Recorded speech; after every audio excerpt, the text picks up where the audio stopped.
मिलेगी जन्नत पिएंगे कौसर उसी को महशर में चैन होगा। मिलेगी जन्नत पिएंगे कौसर उसी को महशर में चैन होगा। नबी करेंगे शफात उसकी के जिसके दिल में हुसैन होगा। मिलेगी जन्नत पिएंगे कौसर, नबी करेंगे शफात उसकी के जिसके दिल में हुसैन होगा।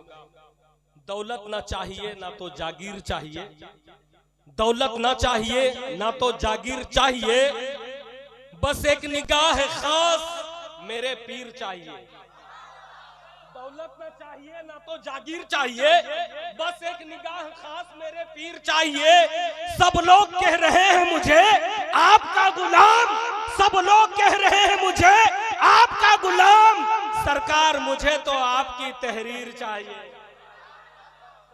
मुझे तो आपकी तहरीर चाहिए, सरकार मुझे तो आपकी तहरीर चाहिए। और तुम उस गाड़ी से उतर क्यों नहीं जाते?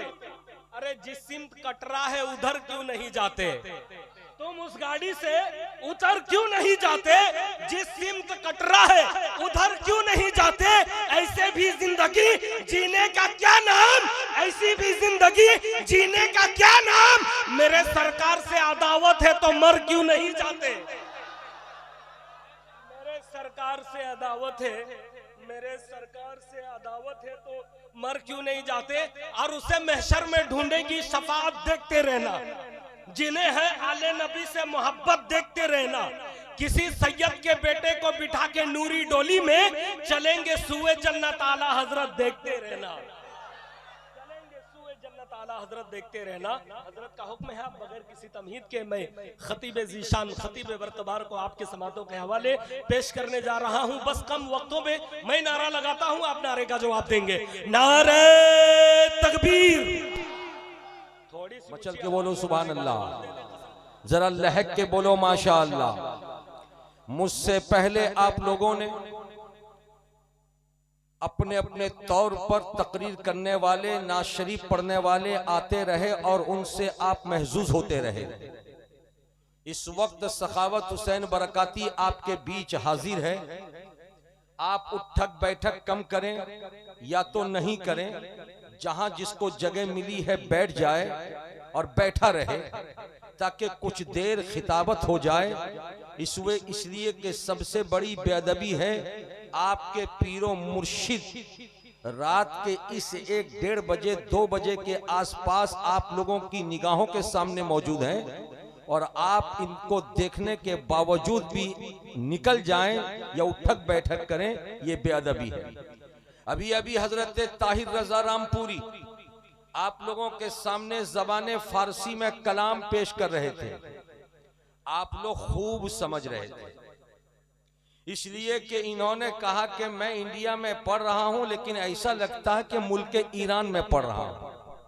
लेकिन हजरत रामपुरी साहब, ताहिर साहब को ये बता दीजिए कि वो ईरान हो के इराक, इंडिया हो के पाकिस्तान, वो अमेरिका हो या हॉलैंड, जापान हो या चाइना, हम जगह नहीं देखते, हम नबी के गुलाम हैं। नबी का नाम सुनते हैं तो तड़पते हुए नजर आते हैं। मचल कर बोल दो, इसलिए कि वो नबी की बारगाह, जरा इको कम करो माइक ऑपरेटर भाई, वो नबी की बारगाह के मक्के की सुनहरी वादी में मुस्तफा जाने रहमत ने फारान की चोटी पर खड़े होकर ऐलान किया, मक्के वालों, अब्दुल्ला का बेटा मोहम्मद अरबी ऐलान करता है कि मैं खुदा का नबी हूं। मेरा कलमा पढ़ो, मेरी लाई हुई शरीयत, मेरे लाए हुए दीन को मानो। जिनको इनकार करना था वो इनकार कर गए, अबू जहल बन गए, अबू लहब बन गए। लेकिन इकरार करने वालों में जहां सिद्दीक अकबर आए, फारूक आजम आए, उस्मान जुन्नूरैन आए, अली मुर्तजा शेर खुदा आए, वहीं पे लोगों की नजर पड़ी कि मोहम्मद अरबी के आवाज पर सिर्फ और सिर्फ मक्के वाले आएंगे, मगर अरबी बोलने वाला अब्दुल्ला का बेटा अरबी जबान में पुकार रहा था। भाई माइक को कम करो। अरबी जबान में पुकारने वाला मेरा नबी अरबी जबान में पुकार रहा था, मक्के वाले अरबी को तो समझ रहे थे, दौड़े हुए आए, लेकिन किताबों को उठाकर देखिए, तारीख के सफाहात में जहां सिद्दीक अकबर का नाम है, फारूक आजम का नाम है, उस्मान जुन्नूरैन का नाम है, अली मुर्तजा शेर खुदा का नाम है, हजरत साद का नाम है, हजरत सईद का नाम है, हजरत अबू हुरैरा का नाम है, वहीं पे आपको सुनहरे हुरूफ में मुल्क फारस से आने वाले हजरत सलमान का भी नाम है। बोलो प्यार से, कुछ बुझते पारछे ना अपनी। मुल्क फारस से आने वाले हजरत सलमान का भी नाम है, मुल्क रूम से आने वाले हजरत ज़ुहैब का भी नाम है, हबश से आने वाले बिलाल हबशी का भी नाम है। गोया के पता चला ये मुल्क शाम से, ये मुल्क रूम से आने वाले ज़ुहैब, ये मुल्क फारस से आने वाले सलमान, ये मुल्क हबश से आने वाले बिलाल, ये बताने की कोशिश कर रहे हैं भारतीयों, मुस्तफा अगरचे मक्का में पैदा हुए, लेकिन ये नबी सिर्फ मक्के वालों के लिए नबी नहीं है, बल्कि कुल कायनात के लिए नबी है। झूम के बोलो सुभान अल्लाह। कुल कायनात के लिए नबी है। यही वजह है कि अमेरिका वाले बोलने लगे ये है हमारे नबी, हॉलैंड वाले बोलने लगे ये है हमारे नबी, मस्कत वाले बोलने लगे ये है हमारे नबी, दुबई वाले बोलने लगे ये है हमारे नबी, इराक वाले बोलने लगे ये है हमारे नबी, ईरान वाले बोलने लगे ये है हमारे नबी, पाकिस्तान वाले बोलने लगे ये है हमारे नबी, भारत वाले बोलने लगे ये है हमारे नबी। कुल कायनात का जर्रा जर्रा पुकार रहा था ये है हमारे नबी, ये है हमारे नबी, ये है हमारे नबी। तो सुन लो, नबी को तो सब चाहने लगे, लेकिन चाहने के साथ साथ दिल में अरमान था, दिल में आरजू थी, दिल में ख्वाहिश थी। मुस्तफ़ा वो लोग बड़े खुशनसीब हैं जो लोग आपका जमाना पाए, माथे की आंखों से आपको देखा, दिल की गहराई से मोहब्बत किया, वो सहाबी बने। लेकिन कयामत तक अब तो कोई नबी आने वाले नहीं है। 200 साल के बाद जब कोई पैदा होगा, वो नबी को देखने की तड़प रखेगा, उसकी तड़प कैसे पूरी होगी। 400 साल के बाद कोई पैदा होगा, वो नबी के दीदार की तड़प रखेगा, उसकी तड़प कैसे पूरी होगी। 1000 बरस के बाद कोई पैदा होगा, वो नबी को देखने की तड़प रखेगा, उसकी तड़प कैसे पूरी होगी। तो मेरे नबी ने फरमाया, हर इंसान का नसब मुनक़ता हो जाएगा, मगर मेरा नसब, मेरा खानदान, मेरा सिलसिला कयामत तक बाकी रहेगा। 1400 साल के बाद पैदा होने वालों, घबराओ नहीं। अगरचे माथे की आंखों से मुझे नहीं देख पाओगे, लेकिन मेरा खून मसरूर के रगों में होगा, दूल्हा के रगों में होगा, मसूद के रगों में होगा। ये मेरे बेटे होंगे, इनको देख लोगे, मेरी याद ताजा हो जाएगी।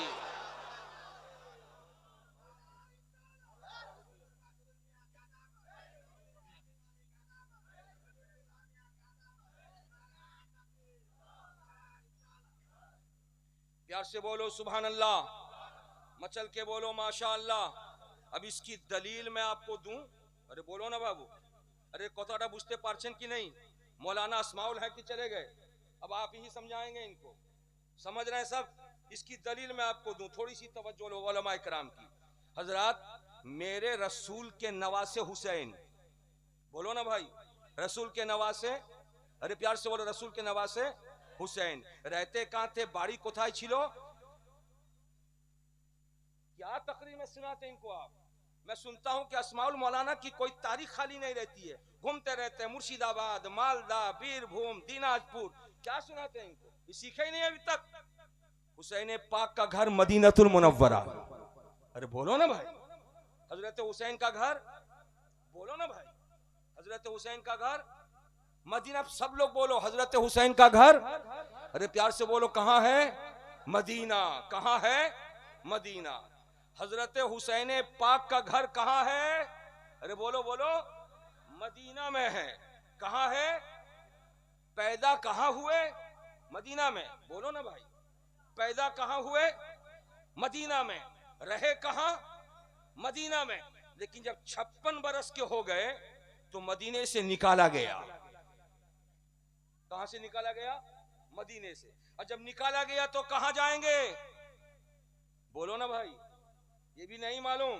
अगर आपको आपके छड़का बस्ती से मैं निकाल दूं तो कहां जाओगे? फूफी के घर, खाला के घर, मामू के घर, नाना के घर, रिश्तेदार के यहाँ जाओगे ना। तो जैसे मदीने से निकाला गया तो हजरत हुसैन ने फैसला किया, कहीं नहीं जाऊंगा, नाना के घर जाऊंगा। बोलो भाई बोलो, कहां जाऊंगा? नाना का घर। और नाना का घर कहां है? नाना पैदा हुए मक्का में। मदीनातुल मुनव्वरा से मेरे हुसैन मक्का गए 56 बरस की उम्र में। और जैसे मेरे हुसैन की सवारी हुदूद मक्का में उतरी, ऐ मां बहनों तवज्जो के साथ सुनना, इन पढ़ने वाले बच्चों से तुम मोहब्बत करती हो, इलाके के मौलाना लोगों से भी मोहब्बत करती हो, उनसे दीन सीखती हो, इस्लाम सीखती हो। अगर तुम्हारे घर का बच्चा मदरसे में पढ़ता है तो मुबारकबाद, और अगर नहीं पढ़ता तो बच्चों से कहना मौलाना लोगों को देखो, वो जैसा जैसा करे तुम वैसा ही करो, यकीनी तौर पर तुम मुसलमान बन जाओ। जैसे मेरे आका हुसैन मक्का पहुंचे, मक्कतुल मुकर्रमा की औरतों ने अपने बच्चों को बेदार किया और झिंझोड़ कर कहा कि मेरे शहजादों, मेरे बेटों, किसी की उम्र है 5 साल, किसी की उम्र है 10 साल, किसी की उम्र है 12 साल, किसी की उम्र है 15 साल, किसी की उम्र है 8 साल, किसी की उम्र है 9 साल। माओ ने बेटों को खड़ा किया और खड़ा करके कहा कि सुनो, हमने तुमको अच्छा मुसलमान बनाने के लिए इस्लाम का कानून सिखाया, नबी की सुन्नत सिखाई। जब तुम पूछते रहे अम्मा खाना कैसे खाना चाहिए, खड़े होकर के या बैठ के, तो मैंने कहा बैठ के खाओ, ये नबी की सुन्नत है। अरे बोलो ना भाई, बोलते काहे नहीं हो? बैठ के खाओ किसकी सुन्नत है? नबी की सुन्नत है। अम्मा जब घर में दाखिल हो तो पैर पहले कौन सा रखें? तो माँ ने कहा कि मैंने बताया पहले दाहिना पांव घर के अंदर रखो, ये नबी की सुन्नत है। अरे बोलो ना भाई। जब बाथरूम में जाओ तो पहला पांव कौन सा रखें? तो माँ ने बच्चों को बताया था पहले बायां पांव रखो बाथरूम में, ये नबी की सुन्नत है। अरे बोलो ना जी। जब तुमको छींक आ जाए तो छींक आने पर अल्हम्दुलिल्लाह पढ़ो, ये नबी की सुन्नत है। अरे प्यार से बोलो ना। जब मस्जिद में अजान हो जाए तो मस्जिद में जाओ और जा करके नमाज पढ़ने की तैयारी करो। माँ से बच्चों ने पूछा कैसे खड़े हो? तो माँ ने कहा था 2 पांव के बीच में 4 उंगली का फासला रख करके खड़े होना, ये नबी की सुन्नत है। अरे बोल दो। माँ कैसे हम नियत करें? तो माँ ने कहा था दोनों हाथों को उठाना, पंजे को किबले की तरफ करना हथेली को, और कान के लौ तक उठाना मर्दों, उठा करके अल्लाह अकबर कहना और नाव के नीचे इस तरफ बांधना, ये नबी की सुन्नत है। लड़कियों को माँ ने बताया था कि अपने दोनों मोंडे पर अपने अंगूठे को लगाना और हथेली को किबला की तरफ करके अल्लाह अकबर कहना और अपने सीने को ऊपर बांधना, ये फातिमतुज़ ज़हरा की सुन्नत है। ये कौन बता रहा है? ये माँ बता रही है। चलने का तरीका माँ बता रही है, उठने का तरीका माँ बता रही है, सोने का तरीका माँ बता रही है, जागने का तरीका माँ बता रही है, नमाज पढ़ने का तरीका माँ बता रही है, बड़े को देख करके मुसाफा करने का तरीका माँ बता रही है, पाजामा पहनने का तरीका माँ बता रही है, लुंगी बांधने का तरीका माँ बता रही है।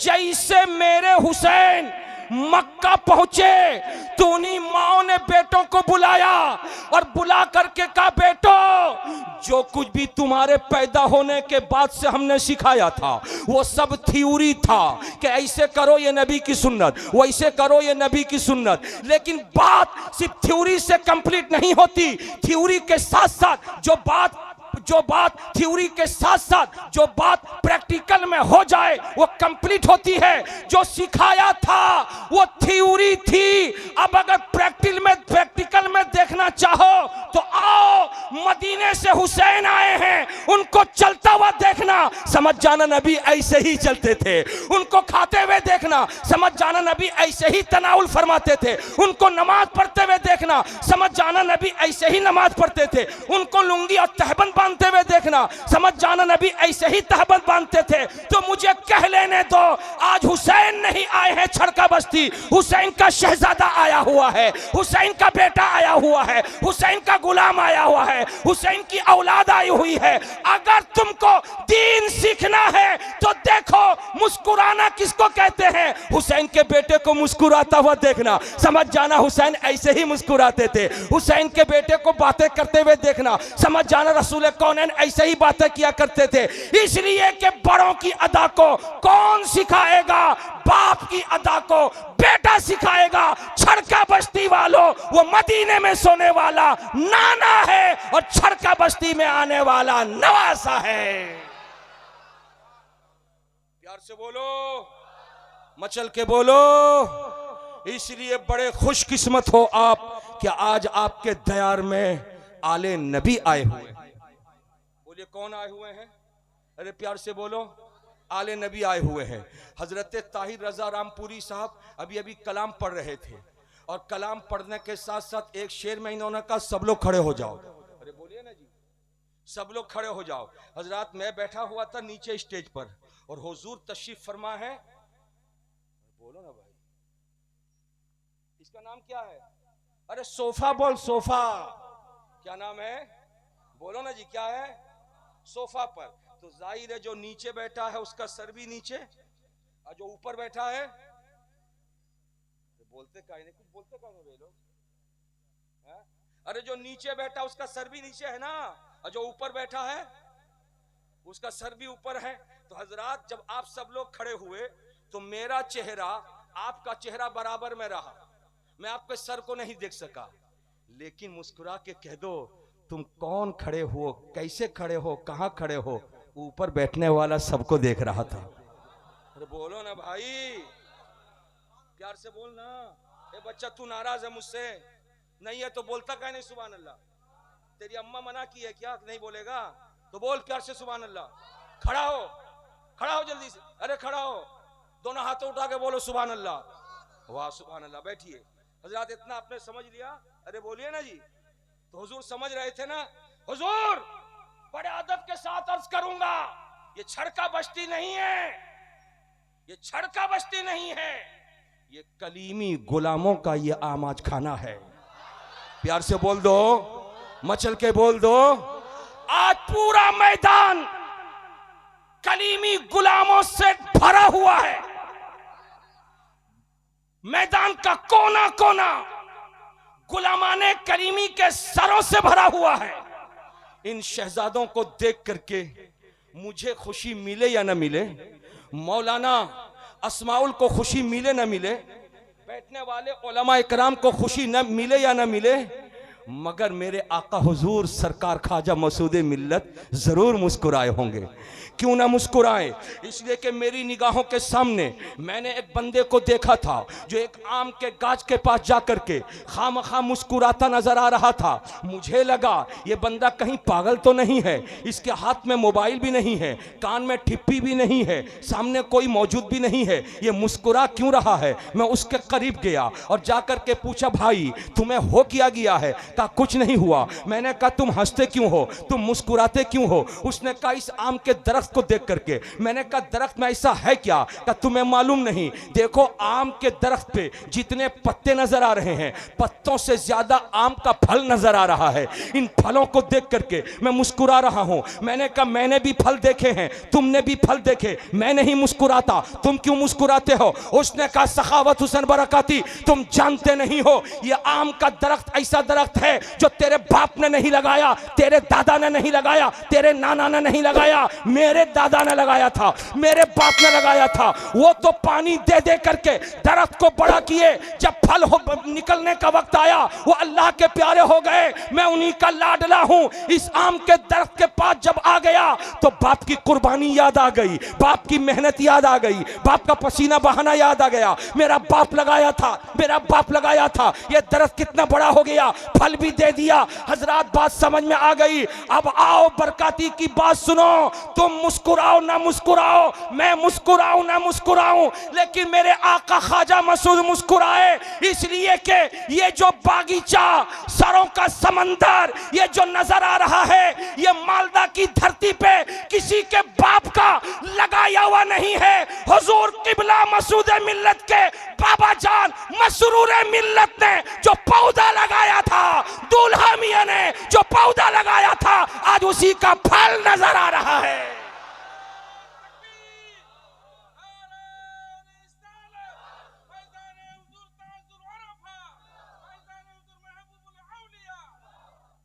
प्यार से बोलो सुभान अल्लाह, मचल के बोलो माशाअल्लाह। भाई बुझते पारछेन আমার কথাটা? अरे बोले बुझते पारछेन? बोल दीजिए सुभान अल्लाह। हजरात तवज्जो हाजिर कीजिए, मुस्कुराहट भी रसूल की सुन्नत है। मुस्कुराहट, अरे बोले मुस्कुराहट रसूल की सुन्नत है। और जो मुस्कुराता है किसी को देख करके या किसी की बात सुनकर, समझ जाइए उसका अखलाक ज्यादा है। अरे बोलिए ना, कुछ लोग नोट के घमन में अपने आप में रहते हैं। अस्सलाम वालेकुम, वालेकुम, खैरियत है? हाँ ठीक है। अरे भाई आपको कई दिन से देखा नहीं, व्यस्त तो था। ऐसा मालूम होता कि मैंने उसका 1 बीघा जमीन ले लिया। अरे बोले ऐसा है कि नहीं है? अरे है ना जी। अस्सलाम वालेकुम, वालेकुम, कोसा जाबेन अपनी जान। अखलाक, प्यार, मोहब्बत रसूल की सुन्नत है। आका करीम इरशाद फरमाते हैं कि ऐ मुसलमानों, जब तुम्हारे पास कोई आए तुम उसे कुछ दो या ना दो, तुम उसको प्यार दे देना। बोलो भाई, तुम अच्छे अखलाक उसके सामने पेश कर देना, मोहब्बत की बोली बोल देना। याद रखो, चाय पिलाओ, नाश्ता कराओ, खाना खिलाओ, अगर प्यार नहीं दिया, मोहब्बत नहीं दिया तो खाना बेकार। और अगर खाना नहीं खिलाया, चाय नहीं पिलाया, लेकिन मुस्कुरा के 2 बोली बोल लिया, ये सबसे बड़ी मोहब्बत है। अरे झूम के बोलो ना, मचल के बोलो ना। हजरात, ये अखलाक का प्यार सबक कौन सिखाएगा आपको? ये प्यार का सबक आपको कौन सिखाएगा? ये मोहब्बत का सबक कौन आपको सिखाएगा? आइए मैं आपको बताता हुआ गुजरूं। हुजूर किबला तशरीफ रखते हैं। मैं उस वक्त मौजूद नहीं था जिस वक्त मौलाना अस्माउल कलीमी हुजूर की खानका शरीफ के अंदर थे। और क्या मंजर था! उस मंजर को जब उन्होंने पेश किया मेरे कमरे में, तो मैं जमीन छोड़ करके जंप किया। मैंने कहा वाह मौलाना अस्माउल, मैं सुनता था कि हुजूर अखलाक के धनी हैं, लेकिन तुमने देख लिया, काश मुझको तुम बुला लिए होते, जरा मंजर मैं तो देख लेता। मौलाना अस्माउल जरा बताओ। मैं लेटा हुआ था, जैसे ये बताने लगे मैं उठ करके बैठ गया। मैंने कहा मौलाना बताओ, मौलाना बताओ, मौलाना बताओ। कहने लगे हुजूर आपको भूख नहीं लगती? मैंने कहा भूख मिट गई मियां। बोल, क्या प्यास नहीं लगती? मैंने कहा प्यास बुझ गई। बोल, सुनाओ तो सही, हुजूर का अखलाक कैसा है, हुजूर का प्यार कैसा है। तो सुनाने लगे मुझको, जो सुनाया उन्होंने, मैं आपको सुनाऊं? अरे बोलो ना भाई, सिर्फ आप लोग सुनेंगे, ये 5-10 आदमी उधर वाले नहीं सुनेंगे, सब लोग सुनेंगे। हाथों को उठा के बोलिए या रसूल अल्लाह, प्यार से बोलिए सुभान अल्लाह। हजरात, ये अखलाक मैं सिखा रहा हूं, नबी का अखलाक, नबी का प्यार। अब हुजूर का अखलाक सुनाने से पहले मैं जरा सा ठहर के एक बात बता दूं। अरे बोलिए, बताऊं आपको? अरे प्यार से बोलिए ना, बताऊं आपको। हुजूर हाफिज मिल्लत अल जामियातुल अशरफिया के बानी, अभी 3 रोज पहले जिनका उर्स हुआ मुबारकपुर में, अल जामियातुल अशरफिया से पढ़ने वाले तलबा जो फारिग होके आते हैं, वो मिसबाही लिखते हैं।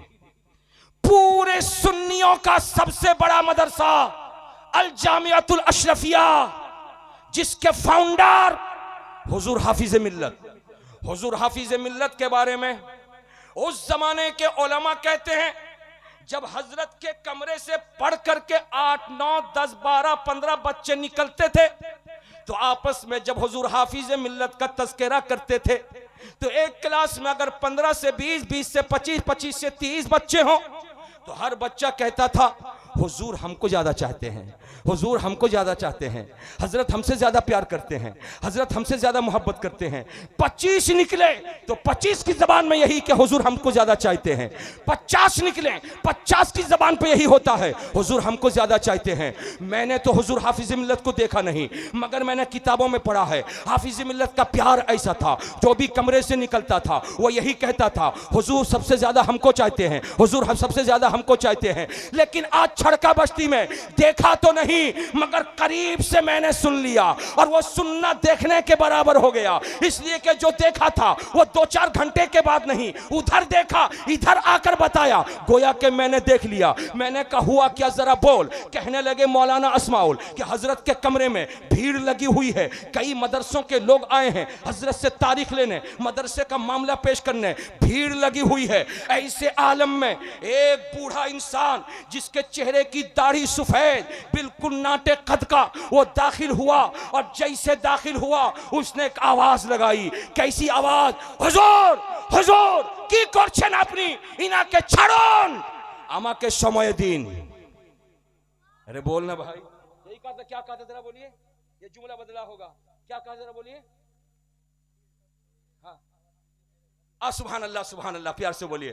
हुजूर ये सब छोड़ दीजिए, ये सब छोड़ दीजिए, मेरी दावत को कबूल कीजिए, मेरे घर चलिए। अरे बोलिए ना भाई। हो सकता बूढ़ा इन्हीं के बीच में हो, आप लोगों के बीच में हो, या दाहिनी तरफ हो या बाईं तरफ हो, ये मैं बता नहीं पाऊंगा, लेकिन मौलाना अस्माउल उसको पहचानते जरूर हैं। वो कह रहा है, हिम्मत तो देखिए, हिम्मत तो देखिए।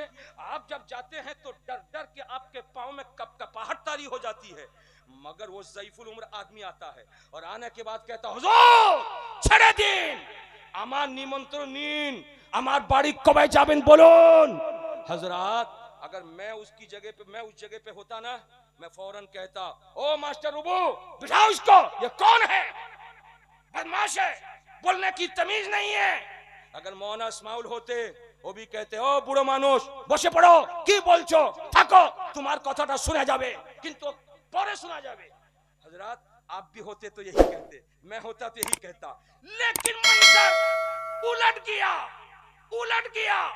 जैसे कहा था, हुजूर छोड़िए सबको, मेरी दावत कबूल कीजिए, इतना सुनना था, इतना सुनना था। मदीने के मुस्तफा याद आ गए, झूम के बोलो, आका करीम याद आ गए, हुजूर ख्वाजा मसूद मिल्लत के नाना मुस्तफा याद आ गए कि मेरे नबी की बारगाह में आने वाली एक औरत आती है, जो औरत धूप में खड़ी है, रसूल कौनैन से कुछ कहना चाहती है।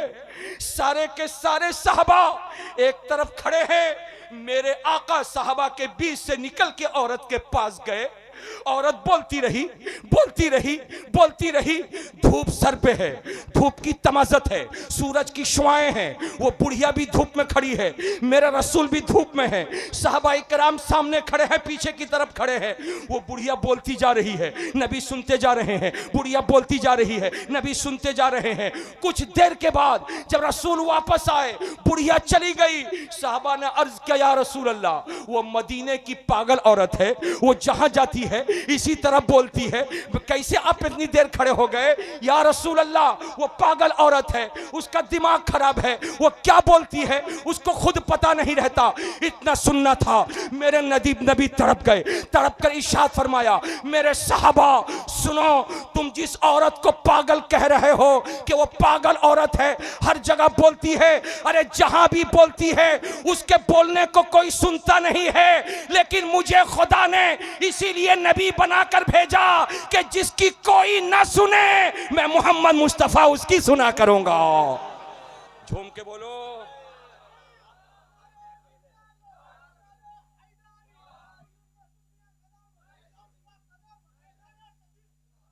प्यार से बोलो सुभान अल्लाह।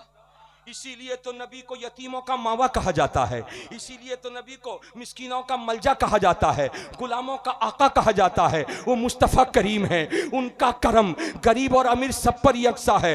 हुजूर ये सिफात आपके अंदर है या नहीं आप जानो, मेरे अंदर है या नहीं मैं जानूं, लेकिन जिसके रगों में हाशमी खून होगा उसके रगों में ये सिफत जरूर नजर आएगी, ये खूबी जरूर नजर आएगी। जैसे उस बूढ़े मानुष ने कहा था, ছেড়ে দিন, আমার নিমন্ত্রণটা কবুল করুন, मंजूर করুন, আমার বাড়িতে কবে যাবেন বলুন। जैसे कहा था, मौलाना अस्माउल कहते हैं, मेरे आका मसूद मिल्लत ने एक नजर उठाई, उस बूढ़े को देखा, कान से उस बूढ़े की आवाज को सुनना था। अचानक मेरे आका मसूद मिल्लत की मुस्कुराहट निकल गई। झूम के बोलो सुभान अल्लाह। मुस्कुराहट निकल गई। वो बूढ़ा बोलता रहा, आका सुनते रहे, वो बूढ़ा बोलता रहा, मेरे आका सुनते रहे, वो बूढ़ा बोलता रहा, आपके पीर मुर्शिद सुनते रहे, वो बूढ़ा बोलता रहा, हुजूर मसूद मिल्लत सुनते रहे। मैं सोचने लगा, आप भी बिदक जाएंगे, मैं भी बिदक जाऊंगा। आखिर हुजूर मसूद मिल्लत तो इंसान है, लेकिन उस बूढ़े के बोलने पर आपका गुस्सा उभरा नहीं, आपकी नाराजगी सामने नहीं आई। गोया के ये सिफत पेश कर रहे थे, बरकाती तुम क्या जानते हो मैं कौन हूं, मैं क्या हूं, मैं कैसा हूं? जबान से नहीं कहूंगा। जिस लोटे में पानी होगा टोटी से पानी निकलेगा, लोटे में दूध होगा टोटी से दूध निकलेगा, लोटे में शहद होगा तो टोटी से शहद निकलेगा, लोटे में दूध हो टोटी से पानी निकले मुमकिन नहीं, लोटे में पानी हो टोटी से दूध निकले मुमकिन नहीं। तुम कौन हो, तुम क्या हो, तुम कैसे हो तुम जानो, मगर मैं तो नबी का शहजादा हूं और मेरे नबी का अखलाक इतना प्यारा था कि कुरान ने कहा इन्नका लअला खुलुकिन अजीम। जब नबी का अखलाक इतना प्यारा था तो शहजादे का अखलाक ऐसा ही प्यारा है।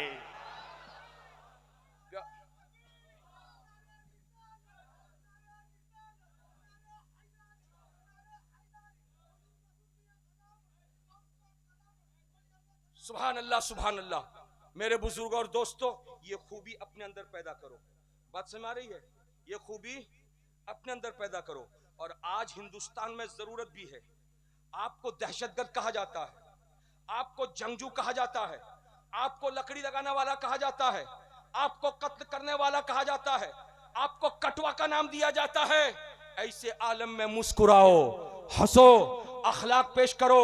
मुसलमान भाई मिले उसके सामने भी अखलाक पेश करो, गैर मुस्लिम मिले उसके सामने भी अखलाक पेश करो। इसलिए कि दुनिया कहती है इस्लाम तलवार के जोरों पे फैला, तलवार दिखा दिखा करके पहले के लोगों ने जबरदस्ती लोगों को मुसलमान बनाया, लेकिन ये गलत कहते हैं। तो मुस्कुराओ, अखलाक पेश करो और बता दो इस्लाम तलवार के जोरों पर नहीं, अखलाक हसना के जोरों पर इस्लाम फैला है, अखलाक की बुनियाद पर फैला है। मेरे आका सरकार गरीब नवाज हिंदुस्तान में इस्लाम फैलाते रहे, अखलाक की बुनियाद पर कुतुबुद्दीन बख्तियार काकी इस्लाम फैलाते रहे, अखलाक की बुनियाद पर निजामुद्दीन महबूब इलाही इस्लाम फैलाते रहे, अखलाक की बुनियाद पर कटरा के शहंशाह सरकार दुल्हा इस्लाम फैलाते रहे, अखलाक की बुनियाद पर सरकार मसरूर मिल्लत इस्लाम फैलाते रहे। अखलाक की बुनियाद पर पता चला जो ताकत अखलाक की होगी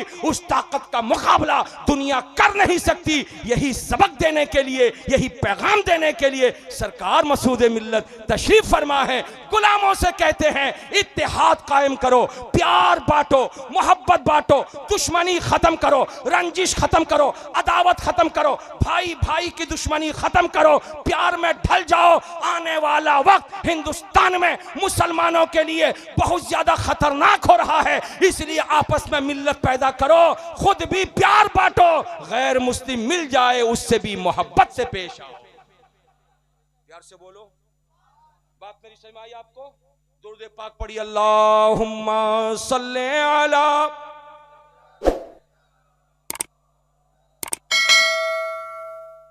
जोर से पढ़िए भाई। अल्लाहुम्मा सल्ले अला सय्यदना मौलाना मुहम्मद व अला आले सय्यदना सल्लल्लाहु अलैहि नबील उम्मी वालिही व बारिक वसल्लम सलातुम व सलामन अलैका या रसूल अल्लाह। ये मेरी माँ बहनें बैठी हैं। हजरात, अच्छा किया हमारे छड़का बस्ती की जलसा कमेटी के लोगों ने बीच में पर्दा दे दिया। ये पर्दा दे करके डिवाइड कर दिया, दो भाग कर दिया। ये जेंट्स व लेडीज, इधर मर्दाना उधर जनाना है ना भाई। इधर बाप बैठे हैं, उधर माँ बैठी है। अरे बोलिए। इधर भाई बैठा है, उधर बहन बैठी है। अरे बोलिए ना जी, प्यार से बोलिए। इधर चाचा बैठे हैं, उधर भतीजी। इस्लाम में सिर्फ मर्दों का ही रोल नहीं है, इस्लाम में जितना रोल मर्दों का है उतना ही औरतों का भी है। तुम क्या समझते हो इस्लाम सिर्फ मुसलमानों का मर्दों का मजहब है? नहीं, इस्लाम औरत का भी मजहब है। और जब औरत का मजहब है तो इस्लाम के कानून पर चलने के लिए मर्दों को जितनी तंबीह की जा रही है औरतों को भी उतनी ही तंबीह की जाएगी, इसलिए कि इस्लाम घर घर जो पहुंचा है, घर की माओं ने अपने आंचल में इस्लाम की दौलत लिया है, उसको बेटों में जब तकसीम किया है तो बेटा मुसलमान बन के निकला है। लेकिन आज हमारे यहाँ हमारे समाज में ऐसे गंदे रिवाज कायम हैं जिनकी बुनियाद पर जब रास्ते घाट में मुस्लिम घर की बहू बेटियों को कोई देखता है तो वो सोचने पे मजबूर हो जाता है कि क्या यही मुस्लिम खातून है, क्या यही मुस्लिम घर की औरत है, क्या यही इस्लामी तहजीब वाली औरत है। वो कौन से मरासिम हैं जिनको अदा करने के लिए क्या करना चाहिए क्या नहीं करना चाहिए। हजरात, आज मैं खास कोल की धरती से जब आपके छड़का बस्ती आ रहा था तो 2 जगहों पे मेरी गाड़ी रुकी थी, 2 जगह गाड़ी को रोकना पड़ा था, इसलिए कि सामने जुलूस जा रहा था, लंबा जुलूस, मर्दों से ज्यादा औरतें थी, और जितनी औरतें थी शायद के किसी एक औरत के सर पे दुपट्टा या आंचल नजर नहीं आया, सबकी पीठ पर आंचल है, सर खोले जा रही हैं। मुझे जो लोग छोड़ने के लिए आए थे मैंने कहा भाई ठहर जाओ, गाड़ी पीछे रखो, पता नहीं किसका जुलूस है, अगर किसी बच्चे से गाड़ी टकरा गई खामखा लड़ाई हो जाएगी, खामखा झगड़ा हो जाएगा। मुझे छोड़ने के लिए जो लोग आए थे वो कहने लगे मौलाना साहब घबराइए नहीं, ये अपनों का जुलूस है। जैसे का अपनों का जुलूस है वैसे ही मेरी आंखें खुल गई, या अल्लाह अपनों का जुलूस क्या मतलब। कहने लगे सुनिए, मालूम होता है कि इस गांव में किसी लड़के की शादी होने वाली है और शादी से पहले उसकी बहनें, उसकी भतीजियां, उसकी बेटी, उसके घर की बहू बेटियां हल्दी का रस्म करने के लिए गांव गांव, मोहल्ला मोहल्ला, दरिया दरिया, कूचा कूचा, इलाका इलाका अपने भाई को लेकर दूल्हा बना करके हल्दी लगा करके लेके घूम रही है। मैंने पढ़ा अस्तगफिरुल्लाह अस्तगफिरुल्लाह, 7 बार अस्तगफिरुल्लाह। हजरात, ये बात हो गई, थोड़ी देर के लिए मैं खामोश हो गया, मैं सोचने लगा सरकार फातिमा ज़हरा मुझको याद आ गई। कौन फातिमा? हुजूर सरकार मसूद मिल्लत की दादी फातिमा। कौन फातिमा? हुजूर सरकार मसूद मिल्लत की नानी फातिमा। अगर आपके हाथ में कलीमी शहजादो, अगर आपके हाथ में सिलसिले का दामन है, अगर आपके हाथ में सरकार मसरूर मिल्लत का दामन है, अगर आपके हाथ में सरकार मसूद पिया का दामन है और तुमने अगर तौबा किया है तो तुम सुनो, आज से अपने घर की बहू बेटियों को जाके तंबीह करना। अरे माँ बहनों, तुम अगर सुन रही हो तो आज से कान पकड़ करके यहां से उठना। मैं कहना ये चाह रहा हूं, मुझे फातिमा याद आ गई, वो फातिमा जिनको सैयदतुन निसा कहा जाता है, वो फातिमा जिनको खातूने जन्नत कहा जाता है, वो फातिमा जिनको हजरत इमाम हसन हुसैन की अम्मी कहा जाता है, वो फातिमा जिनको मौला मुश्किल कुशा की बीवी कहा जाता है, वो फातिमा जिसके बारे में मुस्तफा जाने रहमत मालिक जन्नत ने कहा था, ऐ लोगो जन्नती हो तो कान खोल के सुन लो, जन्नत बनाई खुदा ने, मालिक बनाया मुस्तफा जाने रहमत को। जब मैं मालिक हूं, तुम मेरे गुलाम हो, तुम जन्नत में जाओगे तो तुम्हारा सरदार कौन होगा? नबी ने कहा था, मर्दो अगर तुम जन्नत में जाओगे तो तुम्हारे सरदार मेरे नाती हसन हुसैन होंगे, और तुम्हारे घर की औरत अगर जन्नत में जाएगी तो उनकी सरदार फातिमा की फातिमा होगी, खातून जन्नत होगी, हसन हुसैन की अम्मा होंगी। प्यार से बोलो, झूम के बोलो, अल्लाह अल्लाह। मदीने की इस पाक जमीन है, चंद मदीने की औरतें बैठी हैं, आपस में तबसेरा कर रही हैं और आपस में बातें कर रही हैं। औरत का जेवर क्या होता है? औरत जेवर के बगैर कैसी लगती है? किसी औरत ने कहा कान में अगर झुमका हो तो औरत के पास जेवर है। किसी ने कहा नहीं, कान खुले हो कोई फर्क नहीं पड़ता, नाक में नथना हो तो औरत जेवर वाली है। किसी ने कहा नाक में हो या ना हो कोई बात नहीं, गले में सोने का हार हो तो औरत जेवर वाली है। आपस में औरतों के अंदर फूट पड़ गया, किसी नतीजे तक औरतें नहीं पहुंची। उन्हीं में से एक औरत, माँ बहनों सुनो, उन्हीं में से एक औरत खड़ी हुई और कहने लगी, ऐ मदीने की पाकीज़ा औरतों, कोई कहता नाक में जेवर हो तो औरत नाक में नथना हो तो औरत का जेवर है, कोई कहता कान में बाली हो तो औरत का जेवर है। फूट पड़ गया, चलो इसका फैसला नबी की बेटी से करा लें। बोलो ना भाई, इसका फैसला कहां कराएं? प्यार से बोलो, किससे? नबी की बेटी से करा ले, नबी की बेटी से करा ले, हसन हुसैन की अम्मा से करा ले। औरतों का काफिला चला, औरतों की टीम चली। माँ बहनों तवज्जो के साथ सुनना, जब गई है सरकारे फातिमा के पास, सरकारे फातिमा को सलाम पेश किया, पेश करके अपना मामला रखा और कहने लगी, ए फातिमा तुज ज़हरा, ए खातून जन्नत, ये बताइए औरतों के लिए असली जेवर क्या है। जैसे सुनना था, हजरत फातिमा तुज ज़हरा, हजरत पाक ज़हरा, हजरत तैयबा ज़हरा, हजरत सैयदा ज़हरा, अम्मी है हसन हुसैन की, बेटी है कायनात के ताजदार की, नानी है हजरत मसूद मिल्लत की। फरमाने लगी, ए औरतों, किसी औरत के कान में बाली हो या ना हो कोई फर्क नहीं पड़ता, नाक में नथना हो या ना हो कोई फर्क नहीं पड़ता, गले में सोने का हार हो या ना हो कोई फर्क नहीं पड़ता, उंगली में अंगूठी हो या ना हो कोई फर्क नहीं पड़ता। औरत के पास अगर हया है, औरत के पास अगर शर्म है, तो शर्म और हया सबसे बेहतरीन जेवर है।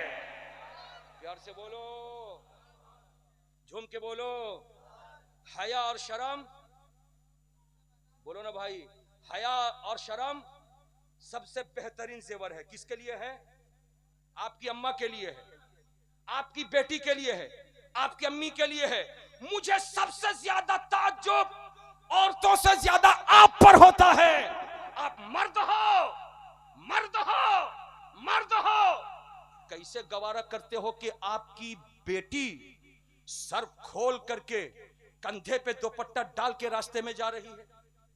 आप मर्द हो, कैसे गवारा करते हो कि आपकी बीवी सर खोल के आंचल को कंधे पे डाल के पीठ और पेट का हिस्सा खोल के जाती है? आप मर्द हो, आपको कैसे गवारा होता कि आपकी अम्मा उन्हीं बेटी और बहू के पीछे पीछे सर खोल के चलती है? अगर मर्द हो तो यहीं से तहिया करके उठो कि इस तरीके से हल्दी का रस्म करने के लिए घर से बाजा काजा गाना के साथ लेके रास्ते में निकलना, औरतों को बेहया तौर पर जुलूस के तौर पर निकालना, ये हराम है, हराम। जब तक हम बिके नहीं थे कलीमी सिलसिले से, जब तक बिके नहीं थे ख्वाजा मसूद मिल्लत के दामन से, उस वक्त तक हमारे घर में क्या होता था क्या नहीं होता था कुछ नहीं मालूम। लेकिन आका, जब आपने हमें खरीद दिया है, अब इस्लाम का नुक्ता भी समझा दीजिए, इस्लाम का उसूल भी दे दीजिए, इस्लाम का ज़ाब्ता भी दे दीजिए, इस्लाम का निज़ाम भी दे दीजिए, इस्लाम का कानून भी दे दीजिए, तो मेरा ख्वाजा तड़पेगा और तड़प कर कहेगा, मेरे गुलामों फिक्र क्यों करते हो? इसी काम को करने के लिए कभी दादा आए थे मालदा, इसी काम को करने के लिए कभी बाबा आए थे मालदा। अब दादा और बाबा नहीं, मैं उनका बेटा खड़ा हूं। जब तक मैं हूं तब तक निजाम इस्लाम मिलता रहेगा, कानून इस्लाम मिलता रहेगा। प्यार से बोलो, झूम के बोलो, दुरूद पाक पढ़ो, अल्लाहुम्मा सल्ले अला, जोर से पढ़ो भाई, वाला ले सय्यदना मौलाना मोहम्मद सल्लल्लाहु अलैहि नबी उम्मी व आलिहि व बारिक वसल्लम सलातम व सलामन अलैका या रसूल अल्लाह सल्लल्लाहु अलैहि वसल्लम। माँ बहनों, আমার কথাটা বুঝতে পেরেছেন আপনি? আরে বলুন না, কালকে সকাল বেলা কেউ বলবে না ও মৌলানা আসমাউল কালিমি তুমি দাঁড়ায় 15,000 18,000 20,000 10,000 টাকা চাঁদা তুলেছো, ये চাঁদা তো তুলেছো, আমাকে কানুনে ইসলাম কে দেবে? আমাকে নিজামে ইসলাম কে দেবে? আমাকে সরকার মসরুরে মিল্লতের ফরমান কে শোনাবে? আমাকে হুজুর খাজা মাসুদে মিল্লতের দিলের কথা, উনার মনের কথা আমাকে কে দেবে? कल सुबह मत बोलना, इसलिए कि ये स्टेज किसी के बाप का स्टेज नहीं है, ख्वाजा मसूद मिल्लत का स्टेज है। और यहां से वही बात कही जाएगी जो कुरान का फरमान होगा, जो हदीस का फरमान होगा। इसलिए कि कल सुबह में अगर कोई नाहंजार कहे कि हुजूर ख्वाजा मसूद मिल्लत के स्टेज से क्या होता है, सिर्फ चंदा होता है, उसके गरीबान को पकड़ना और कहना नादान, चंदे पर तो तेरी नजर पड़ी लेकिन फरमाने रसूल तू भूल गया। अरे बोलो बोलो, बोलते काहे नहीं हो भाई? जरा तड़प के बोल दो सुभान अल्लाह, हाथों को लहरा के बोल दो या रसूल अल्लाह, जरा झूम के बोलो या अली, या अली। हसनैन करीमैन, हसनैन करीमैन, जन्नती दूल्हा, जन्नती दूल्हा, कलीमी दूल्हा। अरे बोलो ना भाई, कलीमी दूल्हा। हजरात, इसलिए मैं कहना चाहता हूं, इस स्टेज से कभी भी ऐसी बात नहीं कही गई जिस बात की बुनियाद पर कोई उंगली रखे। हाँ, हमारा इस्लाम कहता है, मेरे नबी ने जब जरूरत पड़ी है तो सहाबा इकराम से चंदा भी लिया है, और चंदे से मस्जिद की भी तामीर करवाई है, चंदे से दीन का भी काम किया है, चंदे से इस्लाम का भी काम किया है। इसलिए हुजूर ख्वाजा मसूद मिल्लत जब आपके बीच तशरीफ फरमा है, मोहब्बत की नजर डाल दो और सर से लेकर पांव तक हजरत को देख लो। कुरान, हदीस, ये जो कुछ भी मैं सुना रहा हूं, अपने दिल की बात नहीं बता रहा हूं, अपनी तबीयत की बात नहीं बता रहा हूं, हुजूर ख्वाजा मसूद मिल्लत के नाना पर नाजिल होने वाले कुरान की बात सुना रहा हूं, मुस्तफा जाने रहमत का फरमान सुना रहा हूं। इसको सुन लो दिल की अथाह गहराई में, इसको पिरो लो और यहां से जाओ तो अपने घर में जाके एक नई जिंदगी शुरू। हजरात, अब आपके सामने मैं सिर्फ 5 मिनट का टाइम दूंगा, प्यार से बोलिए सुभान अल्लाह। नाराज हो मुझसे? अरे बोलो ना, बोलो भाई। हलवा मिल जाए तो खूब खा लो अच्छे से, और कड़वा मिले तो, अरे बोलो ना भाई, हलवा मिले तो खूब खाओ, कड़वा मिले, अरे बोलो ना भाई, थू थू करो। तुमको सुनना नहीं पड़ता, हमको सुनना पड़ता है, तुमको सुनना नहीं पड़ता, इनको सुनना पड़ता है। तुम्हें क्या मालूम क्या क्या सुनना पड़ता है, मालूम है? अरे बोलते काहे नहीं हो? अरे तुमको सिर्फ तारीख मालूम है, 28 तारीख फला जगह, 29 तारीख फला जगह, 20 तारीख फला जगह, 1 तारीख फला जगह, 2 तारीख फला जगह हुजूर आएंगे, चलो हुजूर को देखने के लिए, हुजूर की जियारत के लिए, यही ना जानते हो। लेकिन हुजूर कैसे आए, क्या फील्ड सजाया, क्या बयान, इसलिए कि याद रखो ये जलसा सी जलसा नहीं है, तहरीक है।